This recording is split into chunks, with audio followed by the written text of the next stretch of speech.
Hello friends, the tasty bird restaurant వారైతే ప్రతి weekend శనివారం నాడైతే డిఫరెంట్ లంచ్ బఫెట్ని అయితే ఆఫర్ చేస్తున్నారు అనమాట.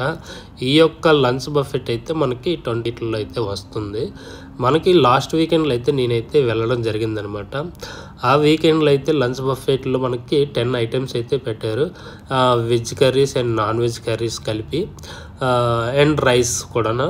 అందులో బాస్మతి రైస్, పాపడ్ అంటే అప్పడాలు, రైస్ కీర్ అండ్ క్రిస్పీ బాగోని, క్రిస్పీ కోస్కా అండ్ చికెన్ కోస్కా, దాయ్ కట్లా, ఎగ్ కర్రీ అండ్ ఆలు జింగాని పోస్టో అండ్ అంతే బంగాళదుంప కర్రీలు అండ్ రైస్ కీర్ అయితే పెట్టడం జరిగింది. దాంతోపాటు పూరి కూడా పెట్టారన్నమాట ఆఫ్టర్నూన్ టైంలో. తర్వాత ఇక్కడ అంతేకాకుండా మనకి కేక్ ఐటమ్స్ కూడా ఉంటాయి. దాంతోపాటు మనకి జ్యూస్ ఐటమ్స్ కూడా ఉంటాయి. ఈ ప్రతి ఐటెం కూడా చాలా బాగుంది.